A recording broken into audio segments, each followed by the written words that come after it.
ನ್ಯಾಯಾಂಗ ಪಾಠದ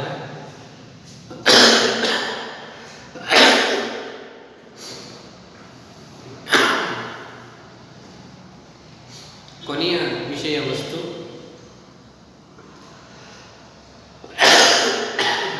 ನ್ಯಾಯಾಂಗದ ಸ್ವಾತಂತ್ರ್ಯ. ಏನಿದು ನ್ಯಾಯಾಂಗದ ಸ್ವಾತಂತ್ರ್ಯ ಅಂದರೆ? ನ್ಯಾಯಾಂಗದ ಸ್ವಾತಂತ್ರ್ಯ ಅಂದರೆ ಶಾಸಕಾಂಗ ಮತ್ತು ಕಾರ್ಯಾಂಗಗಳ ಹಿಡಿತದಿಂದ ಮುಕ್ತವಾಗಿರುವ ನ್ಯಾಯಾಂಗದ ವ್ಯವಸ್ಥೆ. ನ್ಯಾಯಾಂಗದ ಕೆಲಸದಲ್ಲಿ ಯಾರೂ ಹಸ್ತಕ್ಷೇಪವನ್ನು ಮಾಡದಂತಿರುವುದು, ಇದನ್ನು ನ್ಯಾಯಾಂಗದ ಸ್ವಾತಂತ್ರ್ಯ ಅಂತ ಹೇಳಿ ಕರೀತಾರೆ. ಪ್ರಮುಖವಾಗಿ ಈ ಸರ್ಕಾರಿ ಪದ್ಧತಿಗಳಲ್ಲಿ ನ್ಯಾಯಾಂಗದ ಕೆಲಸಗಳಲ್ಲಿ ಶಾಸಕಾಂಗ ಮತ್ತು ಕಾರ್ಯಾಂಗ ಮತ್ತು ಪ್ರಭಾವಿ ವ್ಯಕ್ತಿಗಳ ಹಸ್ತಕ್ಷೇಪ ಜಾಸ್ತಿ ಆಗ್ತಾ ಇರ್ತದೆ. ಆ ರೀತಿ ಹಸ್ತಕ್ಷೇಪ ಆದರೆ ಸರ್ಕಾರದ ಒಂದು ಪಾರದರ್ಶಕವಾಗಿರ್ತಕ್ಕಂಥ ಆಡಳಿತ ವ್ಯವಸ್ಥೆಯನ್ನು ಜನರಿಗೆ ತಲುಪಿಸಲಿಕ್ಕೆ ಸಾಧ್ಯ ಆಗುತ್ತದೆ. ಆ ಕಾರಣಕ್ಕೋಸ್ಕರ ನ್ಯಾಯಾಂಗದ ಕೆಲಸಗಳಲ್ಲಿ ಶಾಸಕಾಂಗ ಮತ್ತು ಕಾರ್ಯಾಂಗಗಳು ಹಸ್ತಕ್ಷೇಪ ಮಾಡದಂತೆ, ನ್ಯಾಯಾಂಗದ ಕೆಲಸಗಳಲ್ಲಿ ಶಾಸಕಾಂಗ ಮತ್ತು ಕಾರ್ಯಾಂಗಗಳು ಹಸ್ತಕ್ಷೇಪ ಮಾಡದಂತೆ ನ್ಯಾಯಾಂಗವನ್ನು ಸ್ವತಂತ್ರವಾಗಿ ಇಡ್ತಕ್ಕಂಥದ್ದೇ ಸ್ವತಂತ್ರ ನ್ಯಾಯಾಂಗ ವ್ಯವಸ್ಥೆ. ಡಾಕ್ಟರ್ BR ಅಂಬೇಡ್ಕರ್ ಅವರು ಸಂವಿಧಾನ ರಚನಾ ಸಮಿತಿನಲ್ಲಿ ಅತ್ಯಂತ ವಿಶೇಷವಾದಂಥ ನ್ಯಾಯಾಂಗದ ಸ್ವಾತಂತ್ರ್ಯದ ಬಗ್ಗೆ ಒಂದು ವಿಷಯವನ್ನು ಹೇಳ್ತಾರೆ. ನಮ್ಮ ನ್ಯಾಯಾಂಗವು ಶಾಸಕಾಂಗ ಮತ್ತು ಕಾರ್ಯಾಂಗ ಇವೆರಡರಿಂದಲೂ ಕೂಡ ಸ್ವತಂತ್ರವಾಗಿರಬೇಕು ಮತ್ತು ನ್ಯಾಯಾಂಗವು ಸಮರ್ಥವಾಗಿರಬೇಕು. ಈ ಎರಡೂ ಗುರಿಗಳನ್ನು ಹೇಗೆ ಸಾಧಿಸಬೇಕು ಎಂಬುದೇ ಈಗ ಇಲ್ಲಿರುವ ಪ್ರಶ್ನೆ. ನಮ್ಮ ನ್ಯಾಯಾಂಗ ಶಾಸಕಾಂಗ ಮತ್ತು ಕಾರ್ಯಾಂಗ ಇವೆರಡರಿಂದಲೂ ಕೂಡ ಸ್ವತಂತ್ರವಾಗಿರಬೇಕು. ಅವೆರಡೂ ಕೂಡ ಎಲ್ಲೂ ಯಾವಾಗಲೂ ಹಸ್ತಕ್ಷೇಪ ಮಾಡಲಿಕ್ಕೆ ಬರುವಂತೆ ಇರಬಾರದು. ಮತ್ತು ನ್ಯಾಯಾಂಗ ಎಂಥದ್ದಾಗಿರಬೇಕು? ಸಮರ್ಥವಾಗಿರ್ತಕ್ಕಂಥ ನ್ಯಾಯಾಂಗ ಆಗಿರಬೇಕು. ಇವೆರಡನ್ನು ಸಾಧನೆ ಮಾಡೋದು ಹೇಗೆ ಅನ್ನೋದೇ ಒಂದು ದೊಡ್ಡ ಪ್ರಶ್ನೆಯಾಗಿದೆ ಅಂತ ಹೇಳಿ ಸಂವಿಧಾನ ರಚನಾ ಸಮಿತಿಯ ಮುಂದೆ ಡಾಕ್ಟರ್ BR ಅಂಬೇಡ್ಕರ್ ಅವರು ಒಂದು ಮಾತನ್ನು ಹೇಳಿದರು. ನ್ಯಾಯಾಂಗದ ಸ್ವಾತಂತ್ರ್ಯ ಎಂದರೆ ಇದು ಯಾವುದೇ ರೀತಿಯ ತಾರತಮ್ಯ, ಪಕ್ಷಪಾತತೆ ಇಲ್ಲದೆ ಪಕ್ಷಾತೀತವಾಗಿ ವರ್ತಿಸುವುದು ಎಂದರ್ಥ. ಯಾರಿಗೂ ಯಾವ ವಿಷಯದಲ್ಲೂ ಎಂಥ ವಿಷಯದಲ್ಲೂ ಕೂಡ ನ್ಯಾಯಾಂಗವು ತಾರತಮ್ಯವನ್ನು ಮಾಡದಂತೆ, ಪಕ್ಷಪಾತವನ್ನು ಮಾಡದಂತೆ ನಿಷ್ಪಕ್ಷಪಾತವಾಗಿ ನ್ಯಾಯ ತೀರ್ಪುಗಳನ್ನು ನೀಡ್ತಕ್ಕಂಥ ಒಂದು ವ್ಯವಸ್ಥೆ ನ್ಯಾಯಾಂಗದ ಒಂದು ಸ್ವಾತಂತ್ರ್ಯ. ಯಾವುದೇ ಖಾಸಗಿ ಹಿತಾಸಕ್ತಿಗಳ ಪ್ರಭಾವಕ್ಕೆ ಒಳಗಾಗದೆ ನ್ಯಾಯ ತೀರ್ಪು ಕೊಡುವುದು ಇದರ ಮುಖ್ಯ ಉದ್ದೇಶ. ಕಾನೂನಿನ ಆಳ್ವಿಕೆಯ ಬುನಾದಿಯ ಆಧಾರದ ಮೇಲೆ ಪ್ರಜಾಸತ್ತಾತ್ಮಕ ವ್ಯವಸ್ಥೆಯನ್ನು ಎತ್ತಿ ಹಿಡಿಯುವುದೇ ಸ್ವತಂತ್ರ ನ್ಯಾಯಾಂಗ. ನಾವು ಒಂದು ಪ್ರಜಾಪ್ರಭುತ್ವ ವ್ಯವಸ್ಥೆಯಲ್ಲಿ ರೂಲ್ ಆಫ್ ಲಾ ಅಂತ ಏನಿದೆಯಲ್ಲ, ಕಾನೂನಿನ ಆಳ್ವಿಕೆ, ಕಾನೂನಿನ ಆಡಳಿತ ಅಂತೇಳಿ, ಆ ಕಾನೂನಿನ ಆಡಳಿತವನ್ನು ನಾವು ಏರ್ಪಡಿಸಬೇಕು ಅನ್ನೋದಾದರೆ ಅಲ್ಲಿ ಸ್ವತಂತ್ರ ನ್ಯಾಯಾಂಗ ವ್ಯವಸ್ಥೆ ಇರಬೇಕು. ಆಗ ಕಾನೂನಿನ ಆಳ್ವಿಕೆಯನ್ನು ಮಾಡಲಿಕ್ಕೆ, ಕಾನೂನಿನ ಆಳ್ವಿಕೆಯನ್ನು ತರಲಿಕ್ಕೆ ನಮಗೆ ಸಾಧ್ಯ ಆಗ್ತದೆ. ಇಲ್ಲದೆ ಇದ್ದರೆ ಇಲ್ಲ. ಇನ್ನು ಶಾಸಕಾಂಗ ಮತ್ತು ಕಾರ್ಯಾಂಗವು ಸಂವಿಧಾನದ ರಚನಾ ಚೌಕಟ್ಟಿನಲ್ಲಿ ಕಾರ್ಯನಿರ್ವಹಿಸುತ್ತವೆಯೇ ಇಲ್ಲವೇ ಎಂಬುದನ್ನು ನ್ಯಾಯಾಂಗವೇ ಪರಾಮರ್ಶಿಸಬೇಕು. ಶಾಸಕಾಂಗ ಮತ್ತು ಕಾರ್ಯಾಂಗಗಳು ಸಂವಿಧಾನದ ವ್ಯಾಪ್ತಿಯಲ್ಲಿ ಕೆಲಸವನ್ನು ಮಾಡುತ್ತಿದ್ದಾವೆಯೇ ಇಲ್ಲವೇ ಎನ್ನುವುದನ್ನು ನ್ಯಾಯಾಂಗವು ಯಾವಾಗಲೂ ವೀಕ್ಷಣೆಯನ್ನು ಮಾಡ್ತಾ ಇರಬೇಕು. ಒಂದು ವೇಳೆ ಶಾಸಕಾಂಗವು ಸಂವಿಧಾನದ ನಿಯಮಗಳಿಗೆ ವಿರುದ್ಧವಾಗಿ ಕಾರ್ಯನಿರ್ವಹಿಸುತ್ತಿದ್ದರೆ, ಕಾರ್ಯಾಂಗವೂ ಕೂಡ ಸಂವಿಧಾನದ ನಿಯಮಗಳಿಗೆ ವಿರುದ್ಧವಾಗಿ ಕಾರ್ಯವನ್ನು ನಿರ್ವಹಿಸ್ತಾ ಇದ್ದರೆ, ಯಾವುದಾದ್ರೂ ಕಾನೂನುಗಳನ್ನು ಜಾರಿಗೊಳಿಸ್ತಾ ಇದ್ದರೆ, ಅಂಥ ಸಂದರ್ಭದಲ್ಲಿ ಶಾಸಕಾಂಗ ಮತ್ತು ಕಾರ್ಯಾಂಗಗಳ ಕಾರ್ಯವೈಖರಿಯನ್ನು ಮತ್ತು ಕಾನೂನು ಜಾರಿಗೆ ತರ್ತಾ ಇರೋದನ್ನು, ಆ ಕೆಲಸಗಳನ್ನು ಕಾನೂನು ಬಾಹಿರ ಅಥವಾ ಸಂವಿಧಾನ ಬಾಹಿರ ಅಂತೇಳಿ ಘೋಷಿಸಿ ಆ ವರ್ತನೆಗಳನ್ನು ನಿರ್ಬಂಧಿಸುವ ಶಕ್ತಿ ನ್ಯಾಯಾಂಗಕ್ಕೆ ಇದೆ. ಇದೇ ನ್ಯಾಯಾಂಗದ ಸ್ವಾತಂತ್ರ್ಯ. ಈ ನ್ಯಾಯಾಂಗದ ಸ್ವಾತಂತ್ರ್ಯವನ್ನು ನಾವು ಕಾಪಾಡಬೇಕು ಎನ್ನುವುದಾದರೆ ಏನು ಮಾಡಬೇಕು? ಏನೇನು ಮಾಡಿದರೆ ನ್ಯಾಯಾಂಗವನ್ನು ನಾವು ಸ್ವತಂತ್ರವಾಗಿ ಉಳಿಸಬಹುದು? ನೇಮಕಾತಿ ವಿಧಾನ ಒಂದು 4-5 ವಿಷಯಗಳು ಬರ್ತವೆ. ನೇಮಕಾತಿ ವಿಧಾನ ನ್ಯಾಯಾಂಗವನ್ನು ಸ್ವತಂತ್ರವಾಗಿ ಕಾಪಾಡಬೇಕು ಅನ್ನೋದಾದರೆ ಈ ನ್ಯಾಯಾಧೀಶರುಗಳನ್ನು ನೇಮಕ ಮಾಡ್ತಕ್ಕಂಥ ವಿಧಾನಗಳ ಬಗ್ಗೆ ನಾವು ಇಲ್ಲಿ ಸ್ವಲ್ಪ ನೋಡಬೇಕಾಗ್ತದೆ. ಜನರಿಂದ ಆಯ್ಕೆ, ಶಾಸಕಾಂಗದಿಂದ ಆಯ್ಕೆ ಮತ್ತು ಕಾರ್ಯಾಂಗದಿಂದ ನೇಮಕ. ನ್ಯಾಯಾಧೀಶರಾಗಬೇಕಾಗಿರ್ತಕ್ಕಂಥವ್ರು ಹೇಗೆ ಆ ಸ್ಥಾನಕ್ಕೆ ಬರಬೇಕು? ಪ್ರಜಾಪ್ರಭುತ್ವ ವ್ಯವಸ್ಥೆ ಇದೆ ಎಂದ ಮೇಲೆ ಹೆಂಗೆ ಪ್ರಧಾನಮಂತ್ರಿಯನ್ನು ಆಯ್ಕೆ ಮಾಡ್ತೇವೋ, ಶಾಸಕಾಂಗದ ಸದಸ್ಯರನ್ನು ಆಯ್ಕೆ ಮಾಡ್ತೇವೋ, ಹಾಗೆಯೇ ಆಯ್ಕೆ ಮಾಡೋದು ಒಳ್ಳೆಯದಲ್ವೇ ಅನ್ನುವುದು ಒಂದು ಚಿಂತನೆ. ಅಂದರೆ ಜನರಿಂದ ಚುನಾವಣೆಯಲ್ಲಿ ಗೆದ್ದು ಬಂದಿರತಕ್ಕಂಥ ನ್ಯಾಯಾಧೀಶರಾಗಿ ಒಂದು ನಿರ್ದಿಷ್ಟ ಅವಧಿಗೆ ಅಲ್ಲಿ ಕೆಲಸವನ್ನು ನ್ಯಾಯಾಲಯದಲ್ಲಿ ಮಾಡಿಕೊಂಡಿರ್ತಕ್ಕಂಥ. ಇನ್ನೊಂದಿದೆ ಶಾಸಕಾಂಗದಿಂದ ಆಯ್ಕೆ. ಈಗ ಸುಮ್ಮನೆ ಅದಕ್ಕೂ ಕೂಡ ಎಲೆಕ್ಷನ್ ನಡೆಸೋದು ಅವೆಲ್ಲವೂ ಕೂಡ ತೊಂದರೆ ಆಗ್ತದೆ ಅನ್ನೋದಾದರೆ ಶಾಸಕಾಂಗದಿಂದ ಯಾಕೆ ಆಯ್ಕೆ ಮಾಡಬಾರ್ದು? ಈಗ MLCಗಳನ್ನು ಆಯ್ಕೆ ಮಾಡ್ತೀವಲ್ಲ ಹಾಗೆ, ರಾಜ್ಯಸಭಾ ಸದಸ್ಯರನ್ನು ಆಯ್ಕೆ ಮಾಡ್ತೀವಲ್ಲ ಹಾಗೆ, ರಾಷ್ಟ್ರಪತಿ ಮತ್ತು ಉಪರಾಷ್ಟ್ರಪತಿಗಳನ್ನು ಆಯ್ಕೆ ಮಾಡ್ತೀವಲ್ಲ ಹಾಗೆ, ಯಾಕೆ ಆಯ್ಕೆ ಮಾಡಬಾರ್ದು ಶಾಸಕಾಂಗದಿಂದ ಆಯ್ಕೆ? ಅದು ಕೂಡ ಸರಿಯಾಗಿಲ್ಲ. ಕಾರ್ಯಾಂಗದಿಂದ ನೇಮಕವನ್ನು ಮಾಡಿಬಿಟ್ರೆ ಹೆಂಗೆ?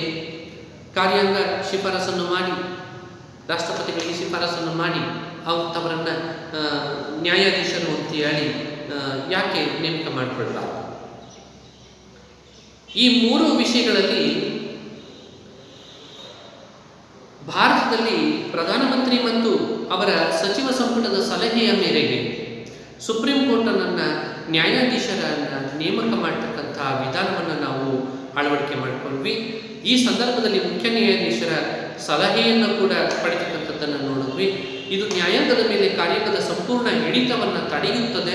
ಈ ವಿಧಾನದಲ್ಲಿ ಅರ್ಹತೆ ಮತ್ತು ಸೇವಾ ಹಿರಿತನವನ್ನು ಅನುಸರಿಸುವುದರಿಂದ ನ್ಯಾಯಾಂಗದ ಸ್ವಾತಂತ್ರ್ಯವನ್ನು ನಾವು ಕಾಪಾಡಬಹುದು. ಈಗ ಪ್ರಧಾನಮಂತ್ರಿ ಮತ್ತು ಮಂತ್ರಿಮಂಡಲ ಶಿಫಾರಸನ್ನು ಮಾಡಬೇಕು, ಇಂಥವರನ್ನ ನ್ಯಾಯಾಧೀಶರನ್ನಾಗಿ ಮಾಡ್ರಿ ಅಂತೇಳಿ. ಈ ಶಿಫಾರಸು ಮಾಡ್ತಾ ಇರ್ತಕ್ಕಂಥ ಸಂದರ್ಭದಲ್ಲಿ ಯಾರನ್ನು ಬೇಕಾದರೂ ಶಿಫಾರಸು ಮಾಡುವಂತಿಲ್ಲ. ಅಲ್ಲಿ ಮತ್ತೆ ಕೆಲವೊಂದಿಷ್ಟು ನಿಯಮಾವಳಿಗಳು ಇದ್ದಾವೆ. ನಮಗಾಗಲೇ ನ್ಯಾಯಾಧೀಶರ ನೇಮಕ ಆ ವಿಷಯವನ್ನು ಈಗಾಗಲೇ ಚರ್ಚೆ ಮಾಡಿದೆ. ಆತ ಇಂತಿಷ್ಟು ವರ್ಷಗಳ ಸೇವಾ ಹಿರಿತನವನ್ನು ಹೊಂದಿರಬೇಕು, ಆ ಅನುಭವವನ್ನು ಹೊಂದಿರಬೇಕು, ಇಲ್ಲವೇ ಆ ಜ್ಞಾನವನ್ನು ಹೊಂದಿರಬೇಕು.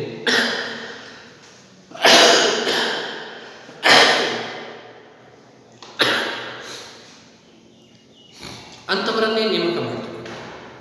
ಇದರಿಂದ ಏನಾಗ್ತದೆ? ಸೇವಾ ಹಿರಿತನವನ್ನು ಅಲ್ಲಿ ಗಮನದಲ್ಲಿಟ್ಕೋಬೇಕು. ಆ ಸೇವೆಯಲ್ಲಿ ಆತ ಹಿರಿಯನಾಗಿರ್ತಕ್ಕಂಥವರನ್ನ ನಾವೇನು ಮಾಡಬೇಕು?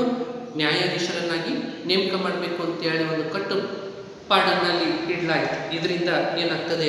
ನ್ಯಾಯಾಂಗ ಸ್ವತಂತ್ರವಾಗ್ತದೆ, ನಿಷ್ಪಕ್ಷಪಾತವಾಗ್ತದೆ. ಇನ್ನು ಎರಡನೇದು ನಿಶ್ಚಿತ ಅಧಿಕಾರಾವಧಿ.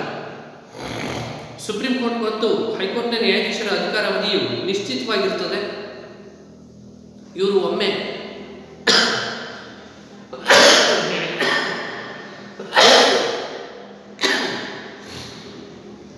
ನ್ಯಾಯಾಧೀಶರಾಗಿ ನೇಮಕಗೊಂಡ್ರೆ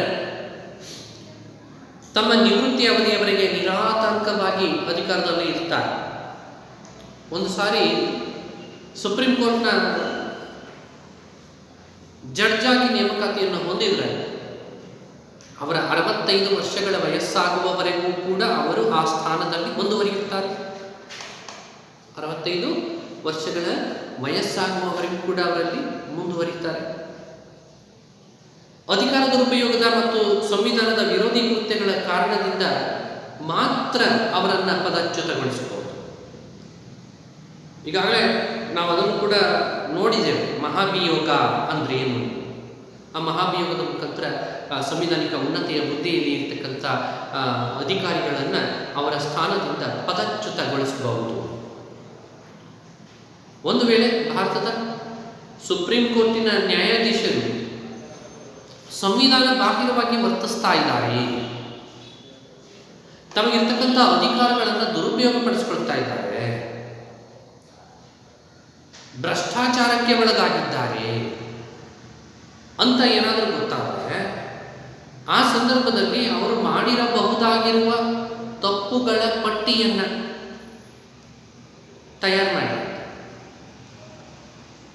ಆ ಪಟ್ಟಿಯನ್ನು ಏನಂತ ಕರೀತಾರೆ? ದೋಷಾರೋಪಣ ಪಟ್ಟಿ ಅಂತೇಳಿ ಕರೀತಾರೆ. ದೋಷಾರೋಪಣ ಪಟ್ಟಿ ಅಂತೇಳಿ ಕರೀತಾರೆ. ಆ ದೋಷಾರೋಪಣ ಪಟ್ಟಿಯನ್ನು ಸಂಸತ್ತಿನ 2 ಸದನಗಳ ಮುಂದೆ ಚರ್ಚೆಗೆ ಇಟ್ಟು ಆ ಚರ್ಚೆನಲ್ಲಿ ಆ ನ್ಯಾಯಾಧೀಶರು ಆ ದೋಷಾರೋಪಣ ಪಟ್ಟಿಯಲ್ಲಿ ಇರ್ತಕ್ಕಂಥ ವಿಷಯಗಳೆಲ್ಲವೂ ಕೂಡ ಸತ್ಯ, ಅವರು ಅದನ್ನ ಮಾಡಿದ್ದಾರೆ ಅಂತೇಳಿ ಸಾಬೀತಾದರೆ ಆ 2 ಸದನಗಳು ಅದನ್ನು ಬಹುಮತದ ಆಧಾರದ ಮೇಲೆ ಅಂಗೀಕರಿಸಿದ್ರೆ ಅವರನ್ನು ಅವರ ಸ್ಥಾನದಿಂದ ಪದಚ್ಯುತಗೊಳಿಸಲಾಗುತ್ತದೆ. ಈ ಪ್ರಕ್ರಿಯೆಯನ್ನು ಮಹಾಭಿಯೋಗ ಅಂತೇಳಿ ಕರೀತಾರೆ. ಇಂಗ್ಲಿಷ್ನಲ್ಲಿ impeachment of supreme court judge. Impeachment of supreme court judge, impeachment of president of India, vice president of India, ಆ ಸಂವಿಧಾನಿಕ ಉನ್ನತ ಹುದ್ದೆಯಲ್ಲಿ ಯಾರೇ ಇದ್ರೂ ಕೂಡ ಈ ಕ್ರಮಗಳನ್ನು ಅನುಸರಿಸ್ತಾರೆ. ಒಂದು ಬಾರಿ ನೇಮಕಾತಿ ಹೊಂದಿರತಕ್ಕಂಥ ನ್ಯಾಯಾಧೀಶರು 65 ವರ್ಷಗಳ ವಯಸ್ಸಾಗುವವರೆಗೆ ಮತ್ತು ಹೈಕೋರ್ಟ್ನಲ್ಲಾದರೆ 62 ವರ್ಷಗಳ ವಯಸ್ಸಾಗುವವರೆಗೆ ಅವರ ಸೇವೆಯಲ್ಲಿ ಮುಂದುವರಿತಾರೆ. ಅವರ ದುರ್ವರ್ತನೆ, ಸಂವಿಧಾನ ಬಾಹಿರ ಚಟುವಟಿಕೆಗಳಲ್ಲಿ ಭಾಗಿಯಾಗಿರುವಿಕೆ ಮತ್ತು ಭ್ರಷ್ಟಾಚಾರಕ್ಕೆ ಒಳಗಾಗಿರುವಿಕೆ ಇವುಗಳ ಆಧಾರದ ಮೇಲೆ ಅವರನ್ನು ಇಂಪೀಚ್ಮೆಂಟ್ನಿಂದ ಮಾತ್ರ, ಮಹಾಭಿಯೋಗದಿಂದ ಮಾತ್ರ ಅವರನ್ನು ಅವರ ಸ್ಥಾನದಿಂದ ಪದಚ್ಯುತಗೊಳಿಸಬಹುದು. ಈ ವಿಧಾನ ತುಂಬ ಕಠಿಣವಾಗಿರುವುದರಿಂದ ಅವರ ಅಧಿಕಾರವು ನಿಶ್ಚಿತವಾಗಿರ್ತದೆ ಮತ್ತು ಇದರಿಂದ ನ್ಯಾಯಾಂಗದ ಸ್ವಾತಂತ್ರ್ಯವನ್ನು ನಾವು ಏನು ಮಾಡ್ಬೋದು? ಕಾಪಾಡಬಹುದು. ಇನ್ನು 3ನೇದೊಂದಿದೆ, ವೇತನ ಮತ್ತು ಸವಲತ್ತುಗಳು. Salary to judge of supreme court and judges of high courts. Supreme court ಮತ್ತು ಹೈಕೋರ್ಟಿನ ಮುಖ್ಯ ನ್ಯಾಯಾಧೀಶರು ಮತ್ತು ಇತರೆ ನ್ಯಾಯಾಧೀಶರುಗಳಿಗೆ ವೇತನ ಮತ್ತು ಸವಲತ್ತುಗಳನ್ನು ಕೂಡ ಸಾಕಷ್ಟು ನೀಡಲಾಗ್ತಾ ಇದೆ. ಇವರ ವೇತನ ಮತ್ತು ಸವಲತ್ತುಗಳನ್ನು ಒಮ್ಮೆ ನಿಗದಿಪಡಿಸಿದ ಮೇಲೆ ಅವುಗಳನ್ನು ಸಂಸತ್ತಿನಿಂದ ಕಡಿಮೆ ಮಾಡುವ ಹಾಗಿಲ್ಲ. ಒಂದು ಬಾರಿ ಒಂದು ಫಿಗರನ್ನು, ಒಂದು ಮೊತ್ತವನ್ನು ಅವರಿಗೆ ವೇತನವೆಂದು ಫಿಕ್ಸ್ ಮಾಡಿದ ಮೇಲೆ ಸಂಸತ್ತು ಮತ್ತೆ ಅದನ್ನು ಏನು ಮಾಡುವಂತಿಲ್ಲ? ಕಡಿಮೆ ಮಾಡುವಂತಿಲ್ಲ. ಹಾಗೂ ಈ ವೇತನವನ್ನು ಭಾರತ ಸಂಚಿತ ನಿಧಿಯಿಂದ ಭರಿಸಲಾಗ್ತದೆ. ನ್ಯಾಯಾಧೀಶರಿಗೆ ಪ್ರಸ್ತುತ ಉತ್ತಮವಾದಂಥ ವೇತನ ಮತ್ತು ಸೌಲಭ್ಯಗಳಿರುವುದರಿಂದ ಇವರು ಅನ್ಯ ಆದಾಯಗಳ ಕಡೆಗೆ ಗಮನ ಹರಿಸುವುದಿಲ್ಲ. ಸಾಕಷ್ಟು ಹಣಕಾಸಿನ ಸೌಲಭ್ಯವನ್ನು ಅವರಿಗೆ ನಾವು ಮಾಡಿಕೊಟ್ಟಿರೋದ್ರಿಂದ ಮತ್ತು ಸೌಲಭ್ಯಗಳನ್ನು ನಾವು ಮಾಡಿಕೊಟ್ಟಿರೋದ್ರಿಂದ ಉಚಿತ ವಾಸದ ಮನೆ, ಉಚಿತ ದೂರವಾಣಿ ಕರೆಗಳು, ಇವೆಲ್ಲವುಗಳನ್ನು ಕೂಡ ನಾವು ಪ್ರೊವೈಡ್ ಮಾಡಿರೋದ್ರಿಂದ, ಭಾರತ ಸರ್ಕಾರದ ವತಿಯಿಂದ ಪ್ರೊವೈಡ್ ಮಾಡಿರೋದ್ರಿಂದ ಅವರು ಬೇರೆ ಹಣಕಾಸಿನ ಆದಾಯಗಳ ಮೂಲಗಳನ್ನು ಹುಡುಕೊಂಡು ಹೋಗುವ ಅವಶ್ಯಕತೆ ಇಲ್ಲ. ಇದರಿಂದಲೂ ಕೂಡ ನಾವೇನು ಮಾಡ್ಬೋದು? ನ್ಯಾಯಾಂಗವನ್ನು ಸ್ವತಂತ್ರವಾಗಿ ಕಾರ್ಯನಿರ್ವಹಿಸುವಂತೆ ಮಾಡಬಹುದು. ಇನ್ನು ಸುಪ್ರೀಂ ಕೋರ್ಟ್ನ ಅಧಿಕಾರ ಮತ್ತು ಕಾರ್ಯವ್ಯಾಪ್ತಿ. ಸುಪ್ರೀಂ ಕೋರ್ಟ್ನ ಅಧಿಕಾರ ಮತ್ತು ಕಾರ್ಯವ್ಯಾಪ್ತಿ ಹೇಗಿದೆ? ಸುಪ್ರೀಂ ಕೋರ್ಟ್ನ ಅಧಿಕಾರಗಳು ಮತ್ತು ಕಾರ್ಯವ್ಯಾಪ್ತಿಯನ್ನು ಸಂಸತ್ ಹೆಚ್ಚಿಸಬಹುದೇ ಹೊರತು ಕಡಿತಗೊಳಿಸುವಂತಿಲ್ಲ. ಸಂಸತ್ತು ಸುಪ್ರೀಂ ಕೋರ್ಟಿನ ಅಪೀಲು ಅಧಿಕಾರ ವ್ಯಾಪ್ತಿಯನ್ನು ಹೆಚ್ಚಿಸಿ ಅದರ ಹೆಚ್ಚುವರಿ ಕಾರ್ಯಗಳನ್ನು ನೀಡಬಲ್ಲದು. ಇದರಿಂದ ನ್ಯಾಯಾಂಗದ ಸ್ವಾತಂತ್ರ್ಯವನ್ನು ಕಾಪಾಡಲಿಕ್ಕೆ ಸಾಧ್ಯ ಇದೆ. ಸುಪ್ರೀಂ ಕೋರ್ಟಿಗೆ ಅಧಿಕಾರಗಳನ್ನು ಒಂದು ಸಾರಿ ಕೊಟ್ಟೆವೆಂದರೆ ಅದನ್ನು ಕಡಿಮೆ ಮಾಡುವಂತಿಲ್ಲ, ಇನ್ನೂ ಜಾಸ್ತಿ ಮಾಡ್ತಾ ಹೋಗಬೇಕೇ ಹೊರತು ಸುಪ್ರೀಂ ಕೋರ್ಟಿನ ಅಧಿಕಾರ ಮತ್ತು ಕಾರ್ಯವ್ಯಾಪ್ತಿಯನ್ನು ಕಡಿಮೆ ಮಾಡುವಂತಿಲ್ಲ. ಹಂಗೆ ಕಡಿಮೆ ಮಾಡ್ತಾ ಹೋಗ್ಬಿಟ್ರೆ ಏನಾಗ್ತದೆ, ಸುಪ್ರೀಂ ಕೋರ್ಟನ್ನು ಕೆಲಸ ಮಾಡೋದ್ರಿಂದ ತಡೆದಂತಾಗ್ತದೆ. ನ್ಯಾಯಾಲಯವು ಸರಿಯಾಗಿ ಕಾರ್ಯನಿರ್ವಹಿಸುವಲ್ಲಿ ಅವರಿಗೆ ಅವಕಾಶವನ್ನು ಮಾಡಿಕೊಡದೆ ಅವರ ಕೈಗಳನ್ನು ಕಟ್ಟಿ ಹಾಕಿದಂತಾಗ್ತದೆ. ಅವರು ಸ್ವತಂತ್ರವಾಗಿ ಕೆಲಸವನ್ನು ಮಾಡಲಿಕ್ಕೆ ಆಗೋದಿಲ್ಲ. ಅದಕ್ಕೋಸ್ಕರ ಸುಪ್ರೀಂ ಕೋರ್ಟ್ನ ಅಧಿಕಾರ ಮತ್ತು ಕಾರ್ಯವ್ಯಾಪ್ತಿಯನ್ನು ಕಡಿಮೆ ಮಾಡಬಾರದು ಸಂಸತ್ತು, ಅದನ್ನು ಇನ್ನೂ ಜಾಸ್ತಿ ಮಾಡ್ತಾ ಹೋದರೆ ಪರವಾಗಿಲ್ಲ. ಇದರಿಂದಲೂ ಕೂಡ ನಾವೇನು ಮಾಡ್ಬೋದು, ಸ್ವತಂತ್ರ ನ್ಯಾಯಾಂಗ ವ್ಯವಸ್ಥೆಯನ್ನು ನಾವು ತರಬಹುದು. ಇನ್ನು ಕಾರ್ಯಾಂಗದಿಂದ ನ್ಯಾಯಾಂಗ ಪ್ರತ್ಯೇಕ. ಸಂವಿಧಾನದ 50ನೇ ವಿಧಿ ಅಡಿಯಲ್ಲಿ ನ್ಯಾಯಾಂಗವನ್ನು ಕಾರ್ಯಾಂಗದಿಂದ ಪ್ರತ್ಯೇಕಿಸಿ ವಿಶೇಷ ನ್ಯಾಯ ವ್ಯವಸ್ಥೆಗೆ ಅವಕಾಶವನ್ನು ಕಲ್ಪಿಸಿಕೊಟ್ಟಿದೆ. ಕಾರ್ಯಾಂಗದ ಭಾಗವಾಗಿ ನ್ಯಾಯಾಂಗ ಕೆಲಸ ಮಾಡ್ತಾ ಇಲ್ಲ. ಕಾರ್ಯಾಂಗದಿಂದ ನೇಮಕಾತಿಯನ್ನು ಹೊಂದಿದ್ದರೂ ಕೂಡ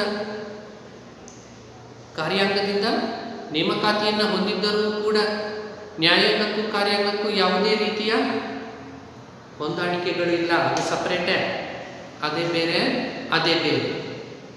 ಕಾರ್ಯಾಂಗದ ಭಾಗವಾಗಿ ಅದು ಉಳಿದಿಲ್ಲ. ಕಾರ್ಯಾಂಗದಿಂದ ನೇಮಕಾತಿಯನ್ನು ಹೊಂದಿದರೂ ಕೂಡ ನ್ಯಾಯಾಂಗವು ಕಾರ್ಯಾಂಗದ ಒಂದು ಭಾಗ ಅಲ್ಲ, ಅದೊಂದು ಪ್ರತ್ಯೇಕವಾಗಿರ್ತಕ್ಕಂಥ ಅಂಗ. ಸಂವಿಧಾನಾತ್ಮಕವಾಗಿ ಸ್ವತಂತ್ರವಾಗಿ ನ್ಯಾಯ ತೀರ್ಪನ್ನು ನೀಡ್ತಕ್ಕಂಥದ್ದು ನ್ಯಾಯಾಂಗದ ಕೆಲಸ. ಸ್ವತಂತ್ರವಾಗಿ ನ್ಯಾಯಸಮ್ಮತವಾಗಿ ಸಂವಿಧಾನದ ನಿಯಮಗಳಿಗೆ ಅನುಗುಣವಾಗಿ ನ್ಯಾಯದ ತೀರ್ಪನ್ನು ನೀಡ್ತಕ್ಕಂಥದ್ದು ನ್ಯಾಯಾಧೀಶರ ಮುಖ್ಯ ಕರ್ತವ್ಯ ಮತ್ತು ಕೆಲಸ. ಇದರಿಂದ ನ್ಯಾಯಾಂಗದ ಸ್ವಾತಂತ್ರ್ಯವನ್ನು ನಾವೇನು ಮಾಡ್ಬೋದು, ಕಾಪಾಡಬಹುದು. ಇನ್ನು ಸಂಸತ್ತು ಅಥವಾ ರಾಜ್ಯ ಶಾಸನ ಸಭೆಗಳಲ್ಲಿ ನ್ಯಾಯಾಧೀಶರ ವರ್ತನೆಯ ಬಗ್ಗೆ ಚರ್ಚಿಸುವಂತಿಲ್ಲ. ನಾವೀಗಾಗಲೇ ಕೋರ್ಟಿನ ಜಡ್ಜ್ಗಳ ಬಗ್ಗೆ ಮಾತಾಡ್ತಾ ಇರಬೇಕಾದ್ರೆ ಅಲ್ಲಿ ಅವರಿಗೆ ಕೊಟ್ಟಿರ್ತಕ್ಕಂಥ ವಿಶೇಷ ಸವಲತ್ತುಗಳು ಅಂತ ಹೇಳಿ, ಅವರ ವೇತನ ನೇಮಕಾತಿ ಎಲ್ಲರೂ ಆದಮೇಲೆ ಅವರಿಗೆ ಕೊಟ್ಟಿರ್ತಕ್ಕಂಥ ವಿಶೇಷವಾದಂಥ ಸವಲತ್ತುಗಳು ಅಂತೇಳಿ ನೋಡಿದ್ರು. ಒಬ್ಬ ನ್ಯಾಯಾಧೀಶನು ತಾನು ನ್ಯಾಯಾಧೀಶನಾಗಿ ಕೆಲಸವನ್ನು ನಿರ್ವಹಿಸ್ತಾ ಇರ್ತಕ್ಕಂಥ ಸಂದರ್ಭದಲ್ಲಿ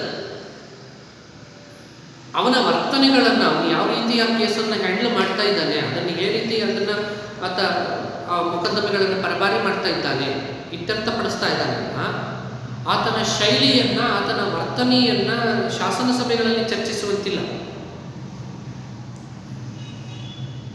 ಯಾವಾಗ ಮಾತ್ರ ಚರ್ಚಿಸಬಹುದು, ದೋಷಾರೋಪಣಾ ಪಟ್ಟಿಯ ಮೇಲೆ ಚರ್ಚೆ ನಡೀತಾ ಇರಬೇಕಾದ್ರೆ ಮಾತ್ರ ಚರ್ಚಿಸಬಹುದು. ದೋಷಾರೋಪಣಾ ಪಟ್ಟಿಯನ್ನು ಹೊರತುಪಡಿಸಿ ಆತನ ಕಾರ್ಯವೈಖರಿಯನ್ನು, ಅವನು ಮಾಡ್ತಾ ಇರ್ತಕ್ಕಂಥ ಕೆಲಸದ ವೈಖರಿಯನ್ನು ನೀವು ಶಾಸಕಾಂಗದಲ್ಲಿ ಚರ್ಚೆಯನ್ನು ಮಾಡುವಂತಿಲ್ಲ. ಆಮೇಲೆ ಅವರು ನೀಡಿರ್ತಕ್ಕಂಥ ತೀರ್ಪುಗಳನ್ನು ಚರ್ಚಿಸುವಂತಿಲ್ಲ. ಸುಪ್ರೀಂ ಕೋರ್ಟ್ ನೀಡಿರ್ತಕ್ಕಂಥ ತೀರ್ಪನ್ನು ಶಾಸನ ಸಭೆಯಲ್ಲಿ ಚರ್ಚೆ ಮಾಡುವಂತಿಲ್ಲ. ಇದರಿಂದ ನ್ಯಾಯಾಧೀಶರ ಘನತೆಗೆ ಪ್ರಾಮುಖ್ಯತೆಯನ್ನು ಕೊಟ್ಟು, ನ್ಯಾಯಾಂಗಕ್ಕೆ ಹೆಚ್ಚಿನ ಗೌರವವನ್ನು ಕೊಟ್ಟು, ನ್ಯಾಯಾಂಗದ ಸ್ವಾತಂತ್ರ್ಯಕ್ಕೆ ಅವಕಾಶವನ್ನು ಮಾಡಿಕೊಟ್ಟಂತಾಗ್ತದೆ. ಇದಾದ್ಮೇಲೆ ಮತ್ತೊಂದು ವಿಷಯ ಬರ್ತದೆ, ನ್ಯಾಯಾಂಗ ನಿಂದನೆಯ ಶಿಕ್ಷೆ. ಒಬ್ಬ ನ್ಯಾಯಾಧೀಶ ಒಂದು ಮೊಕದ್ದಮೆಯನ್ನು ಇತ್ಯರ್ಥಪಡಿಸುತ್ತಿರುವಂತಹ ಸಂದರ್ಭದಲ್ಲಿ ಆತನ ವರ್ತನೆಯನ್ನು ಯಾರೂ ಜರಿಯುವಂತಿಲ್ಲ. ಆತನು ನೀಡಿರುವ ತೀರ್ಪುಗಳನ್ನು ವಿರೋಧಿಸುವಂತಿಲ್ಲ. ಆತನ ಕಾರ್ಯವೈಖರಿಯನ್ನು ಟೀಕಿಸುವಂತಿಲ್ಲ. ಒಂದು ವೇಳೆ ಈ ರೀತಿ ಮಾಡಿದರೆ ಅದನ್ನು ನ್ಯಾಯಾಂಗ ನಿಂದನೆ ಎಂದು ಪರಿಗಣಿಸಿ ಪ್ರತ್ಯೇಕವಾದಂಥ ಮೊಕದ್ದಮೆಯನ್ನು ಅಂಥವರ ಮೇಲೆ ಹೂಡಿ ವಿಚಾರಣೆಯನ್ನು ನಡೆಸಿ ಅವರಿಗೆ ಶಿಕ್ಷೆಯನ್ನು ನೀಡತಕ್ಕಂಥ ಅವಕಾಶ ನಮ್ಮ ಭಾರತದ ಸಂವಿಧಾನದಲ್ಲಿ ನಾವು ಮಾಡಿಕೊಳ್ಳಲಾಗಿದೆ. ಇದನ್ನು ನ್ಯಾಯಾಂಗ ನಿಂದನೆಗೆ ಶಿಕ್ಷೆ ಅಂತೇಳಿ ಕರೀತಾರೆ. ನ್ಯಾಯಾಂಗ ತೀರ್ಪುಗಳನ್ನು ಪಾಲಿಸದೇ ಇದ್ರೂ ಕೂಡ ಅದು ನಿಂದನೆಯೇ. ನ್ಯಾಯಾಂಗವು ನೀಡಿರುವ ತೀರ್ಪುಗಳನ್ನು ನೀವು ಪಾಲಿಸಲಿಲ್ಲವೆಂದರೂ ಕೂಡ ಅದು ಏನಾಗಿರುತ್ತದೆ, ನ್ಯಾಯಾಂಗದ ನಿಂದನೆಯೇ ಆಗಿರುತ್ತದೆ. ಆ ನ್ಯಾಯಾಂಗದ ಆದೇಶಗಳನ್ನು ನೀವು ಪಾಲಿಸಲಿಲ್ಲ ಅಂದ್ರೂ ಕೂಡ ಅದೇನಾಗ್ತದೆ, ನ್ಯಾಯಾಂಗವನ್ನು ನಿಂದಿಸಿದಂತೆಯೇ ಸರಿ. ಆ ಕಾರಣಕ್ಕೋಸ್ಕರ ನ್ಯಾಯಾಂಗದ ಮೇಲೆ ಜನರ ವಿಶ್ವಾಸವನ್ನು ದೃಢಪಡಿಸಲಿಕ್ಕಾಗಿ ನ್ಯಾಯಾಂಗ ನಿಂದನೆಗೆ ಶಿಕ್ಷೆಯನ್ನು ನೀಡತಕ್ಕಂಥ ಒಂದು ಅವಕಾಶವನ್ನು ಭಾರತದ ಸಂವಿಧಾನ ಮಾಡಿಕೊಟ್ಟು ನಮ್ಮ ನ್ಯಾಯಾಂಗವನ್ನು ಹೆಚ್ಚು ಸ್ವತಂತ್ರಯುತ ನ್ಯಾಯಾಂಗವನ್ನಾಗಿ ಮಾಡಲಿಕ್ಕೆ ಪ್ರಯತ್ನವನ್ನು ಪಡಲಾಗಿದೆ ಅಂತ ಒಂದು ಕೆಲಸವನ್ನು ನಮ್ಮ ಸಂವಿಧಾನದ ನಿರ್ಮಾತೃಗಳು ಮಾಡಿದ್ದಾರೆ. ಇದಾದ್ಮೇಲೆ ಕೊನೆಯದೊಂದು ವಿಷಯ, ನಿವೃತ್ತಿಯ ನಂತರ ವಕೀಲಿ ವೃತ್ತಿಯನ್ನು ನಿಷೇಧಿಸಿದೆ. ಯಾವುದಾದ್ರೂ ಒಬ್ಬ ನ್ಯಾಯಾಧೀಶನಾಗಿ ಕೆಲಸವನ್ನು ಮಾಡಿ ತನ್ನ 65 ವರ್ಷಗಳ ಅವಧಿಯನ್ನು ಸುಪ್ರೀಂ ಕೋರ್ಟ್ನಲ್ಲಿ ಮುಗಿಸಿ 62 ವರ್ಷಗಳ ಒಂದು ವಯಸ್ಸನ್ನು ಹೈಕೋರ್ಟ್ನಲ್ಲಿ ಮುಗಿಸಿ ನಿವೃತ್ತಿ ಆದಮೇಲೆ ಮತ್ತೆ ಭಾರತದ ಸಂವಿಧಾನದ ವ್ಯಾಪ್ತಿಯ ಯಾವುದೇ ನ್ಯಾಯಾಲಯದಲ್ಲಿ ಆತನು ವಕೀಲಿ ವೃತ್ತಿಯನ್ನು ಮಾಡುವಂತಿಲ್ಲ. ಯಾಕೆ? ನ್ಯಾಯಾಂಗದಲ್ಲಿ ದಕ್ಷತೆಯನ್ನು ತರಲಿಕ್ಕಾಗಿ ನ್ಯಾಯಾಧೀಶರು ತಮ್ಮ ಸೇವಾ ನಿವೃತ್ತಿಯ ನಂತರ ವಕೀಲ ವೃತ್ತಿಯಲ್ಲಿ ಕುಳಿತುಕೊಳ್ಳುವಂತಿಲ್ಲ. ಒಂದು ವೇಳೆ ಆ ರೀತಿ ವಕೀಲಿ ವೃತ್ತಿಯನ್ನು ಮಾಡಲಿಕ್ಕೆ ಅವಕಾಶವನ್ನು ಮಾಡಿಕೊಟ್ರೆ ಅವರ ಸೇವಾ ಜ್ಯೇಷ್ಠತೆ ಮತ್ತು ಅವರ ನೈಪುಣ್ಯತೆಯನ್ನು ಒಳಪಡಿಸಿಕೊಂಡು ಅದನ್ನು ಪ್ರಭಾವವನ್ನಾಗಿಸಿಕೊಂಡು ನಂತರ ಬರ್ತಕ್ಕಂಥ ನ್ಯಾಯಾಧೀಶರು ಮೋಡಿಗೆ ಒಳಗಾಗಬಾರದು, ಅದರಿಂದ ನ್ಯಾಯಾಂಗದ ಸ್ವಾತಂತ್ರ್ಯಕ್ಕೆ ಧಕ್ಕೆ ಆಗಬಾರದು. ನ್ಯಾಯಾಂಗದಲ್ಲಿ ನಾವು ದಕ್ಷತೆಯನ್ನು ತರಬೇಕು ಎನ್ನುವುದಾದರೆ ಒಂದು ವೇಳೆ ನ್ಯಾಯಾಧೀಶರಾಗಿ ನಿವೃತ್ತಿಯನ್ನು ಹೊಂದಿರತಕ್ಕಂಥವ್ರು ಮತ್ತೆ ಕೋರ್ಟ್ನೊಳಗೆ ಹೋಗಬಾರ್ದು. ಆದರೆ ಕೆಲವು ಸಂದರ್ಭಗಳಲ್ಲಿ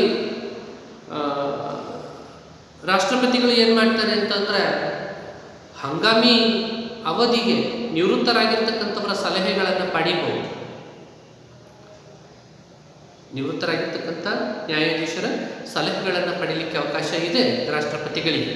ಅವರ ಸೇವೆಯನ್ನು ಎರವಲು ಪಡೀಲಿಕ್ಕೆ ಅವಕಾಶ ಇದೆ. ಅವರನ್ನು 1 ವರ್ಷದ ಮಟ್ಟಿಗೆ 6 ತಿಂಗಳ ಮಟ್ಟಿಗೆ ಮುಂದುವರಿಸುವ ಅಥವಾ ಅವರ ಸಲಹೆಗಳನ್ನು ಪಡೀಲಿಕ್ಕೋಸ್ಕರ ಅವರ ಜ್ಞಾನವನ್ನು ಬಳಕೆ ಮಾಡಿಕೊಳ್ಳಿಕ್ಕೆ ಅಂಥದ್ದೊಂದು ಅವಕಾಶ ಇದೆ. ಆದರೆ ವಕೀಲಿ ವೃತ್ತಿಯನ್ನು ಮಾಡುವಂತಿಲ್ಲ. ಯಾವುದೇ ಕೋರ್ಟ್ನಲ್ಲಿ ವಕೀಲಿ ವೃತ್ತಿಯನ್ನು ಮಾಡುವಂತಿಲ್ಲ. ಹೀಗೆ ಮಾಡೋದ್ರಿಂದ ಏನು ಮಾಡ್ಬೋದು, ನ್ಯಾಯಾಂಗವನ್ನು ಇನ್ನೊಂದಿಷ್ಟು ಸದೃಢವನ್ನಾಗಿ, ಇನ್ನೊಂದಿಷ್ಟು ಬಲಶಾಲಿಯಾಗಿ ಹಾಗೂ ನ್ಯಾಯಾಂಗದ ದಕ್ಷತೆಯನ್ನು ಹೆಚ್ಚಿಸ್ಬೋದು ಮತ್ತು ನ್ಯಾಯಾಂಗದ ಸ್ವಾತಂತ್ರ್ಯವನ್ನು ನಾವು ಕಾಪಾಡ್ಬೋದು ಎನ್ನುವ ಕಾರಣಕ್ಕೋಸ್ಕರ ಇಂಥದ್ದೊಂದು ಮಾರ್ಪಾಟನ್ನು ಅಲ್ಲಿ ಮಾಡಲಾಗಿದೆ. ಇನ್ನು ಇಷ್ಟು ಈ ನ್ಯಾಯಾಂಗದ ಸ್ವಾತಂತ್ರ್ಯದ ಬಗ್ಗೆ. ಈ ನ್ಯಾಯಾಂಗದ ಸ್ವಾತಂತ್ರ್ಯದ ವಿಷಯಕ್ಕೆ ಸಂಬಂಧಪಟ್ಟಂತೆ ಚರ್ಚೆಯನ್ನು ನಾವೇನು ಮಾಡಿದ್ವಿ, ಇದರ ಜೊತೆಗೆ ನಮ್ಮ ನ್ಯಾಯಾಂಗ ಎಂತಕ್ಕಂಥ ಒಂದು ಪಾಠವು ಕೂಡ ಮುಕ್ತಾಯ ಆಗ್ತದೆ. ನಂತರ ಬರ್ತಕ್ಕಂಥ ಒಂದು ಚಾಪ್ಟರ್ ಏನಿದೆಯಲ್ಲ, ಆ ಚಾಪ್ಟರು ಪ್ರಜಾಸತ್ತಾತ್ಮಕ ವಿಕೇಂದ್ರೀಕರಣ. ಏನು ಹಿಂಗಂದ್ರೆ ಪ್ರಜಾಸತ್ತಾತ್ಮಕ ವಿಕೇಂದ್ರೀಕರಣ ಅಂದರೆ, ನಾವೇನು ಒಂದು ಭಾರತಕ್ಕೆ ಸಂವಿಧಾನವನ್ನು ರಚನೆ ಮಾಡಿಕೊಂಡ್ವಿ, ಸರ್ಕಾರ ಪದ್ಧತಿಯನ್ನು ನಾವು ಅಳವಡಿಕೆ ಮಾಡಿಕೊಂಡ್ವಿ 1950ನೇ ಇಸ್ವಿನಲ್ಲಿ. ಜನರನ್ನು ನಾವು ಪ್ರಜಾಪ್ರಭುತ್ವವನ್ನು ನಾವು ಅಳವಡಿಕೆ ಮಾಡ್ಕೊಂಡಿದ್ದೀವಲ್ಲ, ಈ ಪ್ರಜಾಪ್ರಭುತ್ವದಲ್ಲಿ ಜನರಿಂದ, ಜನರಿಗಾಗಿ, ಜನರೇ ಆಳ್ವಿಕೆಯನ್ನು ನಡೆಸ್ತಕ್ಕಂಥ ಸರ್ಕಾರ ಪ್ರಜಾಪ್ರಭುತ್ವ ಅಂತೇಳಿ ಕರೀತೇವೆ. From the people, for the people, to the people is called as democracy. ಈ ಪ್ರಜಾಪ್ರಭುತ್ವ ವ್ಯವಸ್ಥೆಯಲ್ಲಿ ಜನರು ಹೆಚ್ಚು ಹೆಚ್ಚು ಸರ್ಕಾರಿ ಕೆಲಸಗಳಲ್ಲಿ ಭಾಗಿಯಾಗುವಂತೆ ಮಾಡೋದು, ಆಡಳಿತದ ವಿಷಯದಲ್ಲಿ ಹೆಚ್ಚು ಹೆಚ್ಚು ಅವರು ಭಾಗಿಯಾಗುವಂತೆ ಮಾಡ್ತಕ್ಕಂಥದ್ದು. ನಮ್ಮ ಭಾರತದಲ್ಲಿ ಅಳವಡಿಕೆ ಮಾಡಿಕೊಂಡಿರ್ತಕ್ಕಂಥ ಪ್ರಜಾಪ್ರಭುತ್ವ ಸಾಮಾನ್ಯವಾಗಿರ್ತಕ್ಕಂಥ ಪ್ರಜಾಪ್ರಭುತ್ವ ಅಲ್ಲ, ಸಾಮಾನ್ಯ ಸ್ವರೂಪದ ಪ್ರಜಾಪ್ರಭುತ್ವ ಅಲ್ಲ, ಅದು ಸಹಭಾಗಿತ್ವ ಪ್ರಜಾಪ್ರಭುತ್ವ. ನಾವು ಅದನ್ನೇನಂತ ಕರಿತೇವೆ, ಸಹಭಾಗಿತ್ವ ಪ್ರಜಾಪ್ರಭುತ್ವ. ಈ ಸಹಭಾಗಿತ್ವ ಪ್ರಜಾಪ್ರಭುತ್ವ ಅಂದ್ರೆ ಏನು ಅಂದರೆ, ಜನರನ್ನ ಹೆಚ್ಚು ಹೆಚ್ಚು ಆಡಳಿತದೊಳಕ್ಕೆ ಒಳಪಡಿಸಿಕೊಳ್ಳುವ ಒಳಪಡಿಸಿಕೊಳ್ಳುವಂತೆ ಮಾಡತಕ್ಕಂಥ ಒಂದು ಪ್ರಕ್ರಿಯೆ. ಆಡಳಿತದೊಳಗೆ ಹೆಚ್ಚು ಹೆಚ್ಚು ಜನರು ಭಾಗವಹಿಸಬೇಕು. ಆ ರೀತಿ ಮಾಡ್ತಕ್ಕಂಥ ಒಂದು ಪ್ರಕ್ರಿಯೆಯನ್ನು ನಾವು ಸಹಭಾಗಿತ್ವ ಪ್ರಜಾಪ್ರಭುತ್ವ ಅಂತ ಹೇಳಿ ಕರಿತೀವಿ. ಆ ಸ್ವರೂಪದ ಪ್ರಜಾಪ್ರಭುತ್ವವನ್ನು ನಮ್ಮ ಭಾರತದಲ್ಲಿ ನಾವು ಅಳವಡಿಕೆ ಮಾಡಿಕೊಂಡಿದ್ದೇವೆ. ಸಹಭಾಗಿತ್ವ ಪ್ರಜಾಪ್ರಭುತ್ವವನ್ನು ನಮ್ಮ ಭಾರತದಲ್ಲಿ ನಾವು ಅಳವಡಿಕೆಯನ್ನು ಮಾಡಿಕೊಂಡಿದ್ದೇವೆ. ಜನರು ಹೆಚ್ಚು ಹೆಚ್ಚು ಆಡಳಿತದಲ್ಲಿ ಭಾಗಿಯಾಗ್ತಕ್ಕಂಥ ಒಂದು ವ್ಯವಸ್ಥೆ. ಹಂಗೆ ಮಾಡಬೇಕು ಅನ್ನೋದಾದ್ರೆ ನಾವು ಏನು ಮಾಡಬೇಕು, ಯಾವ ರೀತಿಯ ಆಡಳಿತವನ್ನು ಜಾರಿಗೆ ತರಬೇಕು, ಈ ವಿಷಯಕ್ಕೆ ಸಂಬಂಧಪಟ್ಟಂತೆ ರಾಷ್ಟ್ರೀಯ, ರಾಜ್ಯ ಅಥವಾ ಕೆಳಹಂತದ ಆಡಳಿತದ ವ್ಯವಸ್ಥೆಯನ್ನು ನಾವೇನಿವತ್ತು ಹೊಂದಿದ್ದೇವೆ, ಅದನ್ನು ಗ್ರಾಮೀಣ ಸ್ಥಳೀಯ ಸರ್ಕಾರ ಮತ್ತು ನಗರ ಪಾಲಿಕೆ, ನಗರ ಸ್ಥಳೀಯ ಸಂಸ್ಥೆಗಳು, ನಗರ ಸ್ಥಳೀಯ ಸರ್ಕಾರಗಳು ಅಂತೇಳಿ ಕರೀತೇವೆ. ಇವುಗಳನ್ನು ಗ್ರಾಮ, ತಾಲೂಕು ಮತ್ತು ಜಿಲ್ಲೆ, ನಗರ ಸ್ಥಳೀಯ ಸಂಸ್ಥೆಗಳು, ಮಹಾನಗರ ಪಾಲಿಕೆ, ನಗರಸಭೆ, ಪುರಸಭೆ ಇವೆಲ್ಲವುಗಳನ್ನು ಕೂಡ ಸಂವಿಧಾನಬದ್ಧವಾದಂಥ ಅಧಿಕಾರವನ್ನು ಅವುಗಳಿಗೆ ಕೊಟ್ಟು ನಾವೇನು ವ್ಯವಸ್ಥೆ ಮಾಡಿದ್ದೇವೆ, ಇದನ್ನು ನಾವು ಹೊಸದಾಗಿ ಕಂಡುಹಿಡಿದ್ವಾ? ಗ್ರಾಮ ಮಟ್ಟದಲ್ಲಿ ಗ್ರಾಮ ಪಂಚಾಯಿತಿ, ತಾಲೂಕಾ ಮಟ್ಟದಲ್ಲಿ ತಾಲೂಕಾ ಪಂಚಾಯಿತಿ ಮತ್ತು ಜಿಲ್ಲಾ ಮಟ್ಟದಲ್ಲಿ ಜಿಲ್ಲಾ ಪಂಚಾಯಿತಿಗಳೆಂಬ 3 ಸ್ತರಗಳ ಆಡಳಿತ ವ್ಯವಸ್ಥೆ, 3 ಟೈರ್ ಅಡ್ಮಿನಿಸ್ಟ್ರೇಟಿವ್ ಸಿಸ್ಟಮ್ ಅಂತೇಳಿ ಕರಿತೀವಲ್ಲ, ನಾವು ಇದನ್ನು ಹೊಸದಾಗಿ ಕಂಡುಹಿಡಿದ್ವಲ್ಲ? ಇಲ್ಲ, ನಾವು ಹೊಸದಾಗಿ ಇದನ್ನು ಕಂಡುಹಿಡಿದಿಲ್ಲ. ನಮ್ಮ ಪೂರ್ವಜರು ಇದನ್ನು ಈಗಾಗಲೇ ನಮಗೆ ಪರಿಚಯವನ್ನು ಮಾಡಿಕೊಟ್ಟಿದ್ರು, ಅದರ ಬಗ್ಗೆ ಮಾಹಿತಿಗಳನ್ನು ಹೇಳಿದ್ರು. ರಾಮಾಯಣದಲ್ಲಿ, ಮಹಾಭಾರತದಲ್ಲಿ, ಮೆಗಾಸ್ತನೀಸನ ಇಂಡಿಕಾದಲ್ಲಿ, ಕೌಟಿಲ್ಯನ ಅರ್ಥಶಾಸ್ತ್ರದ ಸಪ್ತಾಂಗ ಸಿದ್ಧಾಂತದಲ್ಲಿ, ಅದರಲ್ಲಿಯೂ ಜನಪದ ಎನ್ನುವ ವಿಷಯದ ಅಡಿನಲ್ಲಿ, ಚೋಳರ ಉತ್ತರ ಮೇರು ಶಾಸನಗಳಲ್ಲಿ, ಗ್ರಾಮ ಮಟ್ಟದಲ್ಲಿ ಉದ್ಭವವಾಗತಕ್ಕಂಥ ಸಮಸ್ಯೆಗಳನ್ನು ಗ್ರಾಮ ಪಂಚಾಯಿತಿಗಳೇ ಅವುಗಳನ್ನು ಬಗೆಹರಿಸಿಕೊಳ್ಳಬೇಕೆಂಬ ಸ್ಪಷ್ಟವಾದಂಥ ಗ್ರಾಮ ಪಂಚಾಯಿತಿ ಎನ್ನುವ ಶಬ್ದವನ್ನು ಕೌಟಿಲ್ಯ ಬರೆದಿರ್ತಕ್ಕಂಥ ಅರ್ಥಶಾಸ್ತ್ರ ಗ್ರಂಥದಲ್ಲಿ, ಅದರಲ್ಲೂ ಕೂಡ ಸಪ್ತಾಂಗ ಸಿದ್ಧಾಂತ ಎನ್ನುವ ಒಂದು ಭಾಗದಲ್ಲಿ, ಅದರಲ್ಲೂ ಕೂಡ ಜನಪದ ಎನ್ನುವ ವಿಭಾಗದಲ್ಲಿ ಸ್ಪಷ್ಟವಾಗಿ ನಾವು ಕಾಣ್ತೇವೆ. ಹಳ್ಳಿಗಳು ರಾಜಧಾನಿಯಿಂದ ಅನತಿ ದೂರದಲ್ಲಿ ಇದ್ದು ಎಲ್ಲ ಸೌಲಭ್ಯಗಳನ್ನು ಹೊಂದಿದವುಗಳಾಗಿದ್ದು, ಗ್ರಾಮ ಮಟ್ಟದಲ್ಲಿ ಇರ್ತಕ್ಕಂಥ ಸಮಸ್ಯೆಗಳನ್ನು ಬಗೆಹರಿಸಲಿಕ್ಕೆ ಗ್ರಾಮ ಪಂಚಾಯಿತಿಗಳು ಕಾರ್ಯವನ್ನು ನಿರ್ವಹಿಸಬೇಕೆಂತಲೂ, ಅದಾದ ನಂತರ ಸ್ಥಾನಿಕ ಮತ್ತು ರುಜುಕಾಧಿಕಾರಿಗಳು ಆ ಕೆಲಸಗಳನ್ನು ನಿರ್ವಹಿಸಬೇಕೆಂತಲೂ, ಹೀಗೆ ಈ ಸ್ಥಾನಿಕ ಮತ್ತು ರುಜುಕ ಇವತ್ತಿನ ತಾಲೂಕಾ ಮತ್ತು ಜಿಲ್ಲೆ, ಈ ಸ್ಥಾನಿಕ ಮತ್ತು ರುಜುಕ ಅಧಿಕಾರಿಗಳು ನಂತರದ ಹಂತದಲ್ಲಿ ಆಡಳಿತವನ್ನು ತನ್ನ ವಶಕ್ಕೆ ತೆಗೆದುಕೊಳ್ಬೇಕು ಅಂತಕ್ಕಂಥ ನಿಯಮಗಳನ್ನು ಕೌಟಿಲ್ಯ ಅವತ್ತಿನ ಕಾಲಕ್ಕೆ ಮಾಡಿಟ್ಟಿದ್ದ. ಇನ್ನು ಪ್ರಾತಿನಿಧಿಕ ಸಂಸ್ಥೆಗಳು ಅಂದರೆ ಪಂಚಾಯಿತಿಗಳು, ಊರಿನಲ್ಲಿರ್ತಕ್ಕಂಥ ಪ್ರಮುಖ 5 ಜನ ಮುಖ್ಯಸ್ಥರು, 5 ಜನ ಹಿರಿಯ ತಲೆಗಳು, ಅನುಭವಿಗಳು, ಪಂಚರು ಅಂತ ಹೇಳಿ ಕರೀತಾ ಇದ್ವಿ. ಪಂಚಾಯಿತಿ ವ್ಯವಸ್ಥೆ ಪಂಚಾಯತ್, 5 ಜನ ಪಂಚಾಯತಿಗಾರ ಸ್ಥಳೀಯ ಮಟ್ಟದಲ್ಲಿ ಅಸ್ತಿತ್ವದಲ್ಲಿದ್ದು, ಸ್ಥಳೀಯ ಮಟ್ಟದಲ್ಲಿ ಈಗಲೂ ಕೂಡ ಉತ್ತರ ಪ್ರದೇಶದಲ್ಲಿ, ಮಧ್ಯಪ್ರದೇಶದಲ್ಲಿ ಖಾಪ್ಗಳು ಅಂತೇಳಿ ಕೆಲಸವನ್ನು ನಿರ್ವಹಿಸ್ತಾರೆ. 5 ಜನ ಪಂಚರು ಅದರ ಆ ತೀರ್ಪುಗಳನ್ನು ನೀಡ್ತಕ್ಕಂಥ, ವಿಚಾರಣೆಯನ್ನು ನಡೆಸ್ತಕ್ಕಂಥ ಕೆಲಸವನ್ನು ಮಾಡ್ತಾರೆ. ಆ ವ್ಯವಸ್ಥೆ ಈಗಲೂ ಕೂಡ ಕೆಲವು ಉತ್ತರ ಭಾರತದ ಕೆಲವು ರಾಜ್ಯಗಳಲ್ಲಿ ಅದು ಈಗಲೂ ಕೂಡ ಜಾರಿಯಲ್ಲಿದೆ. ಇದಾದಮೇಲೆ ಋಗ್ವೇದದ ಕಾಲದಲ್ಲಿ ಕ್ರಿಸ್ತಪೂರ್ವ 1700ರಲ್ಲಿ ಹಳ್ಳಿಗಳ ಸ್ವಯಂ ಆಡಳಿತವನ್ನು ನಡೆಸುತ್ತಿದ್ದಂಥ ಸಭಾಗಳು ಅಸ್ತಿತ್ವದಲ್ಲಿದ್ದವು ಎನ್ನುವ ಮಾಹಿತಿ ಇದೆ. ಕ್ರಿಸ್ತಪೂರ್ವ 1700ರಲ್ಲಿ ಸಭಾ ಮತ್ತು ಸಮಿತಿಗಳು ಅಲ್ಲಿ ಕೆಲಸವನ್ನು ಮಾಡ್ತಾ ಇದ್ರು ಅಂತ. ಕೌಟಿಲ್ಯನ ಅರ್ಥಶಾಸ್ತ್ರದಲ್ಲೂ ಕೂಡ ಸಮಿತಿಗಳು ಎಂಬ ಸಂಸ್ಥೆಗಳನ್ನು ಉಲ್ಲೇಖಿಸಲಾಗ್ತದೆ.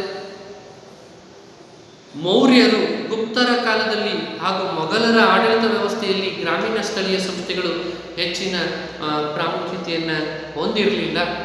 ಅದಕ್ಕಿಂತ ಮುಂಚಿತವಾಗಿ ಗ್ರಾಮೀಣ ಸ್ಥಳೀಯ ಸಂಸ್ಥೆಗಳು ಕೆಲಸವನ್ನು ಮಾಡ್ತಾ ಇವೆ. ಇದಾದಮೇಲೆ ಬ್ರಿಟಿಷರ ಒಂದು ಆಡಳಿತ ಏನು ಜಾರಿಯಾಯಿತು, ಆ ಬ್ರಿಟಿಷರ ಆಡಳಿತ ಆರಂಭವಾದ ಕೂಡಲೇ ಸ್ವಲ್ಪ ಬದಲಾವಣೆಗಳಾಗಲಿಕ್ಕೆ ಶುರುವಾಯಿತು. ಆ ಬದಲಾವಣೆಗಳು ಏನು ಎನ್ನುವುದನ್ನು ಮುಂದಿನ ತರಗತಿಯಲ್ಲಿ ನಾವು ಚರ್ಚೆಯನ್ನು ಮಾಡೋಣ.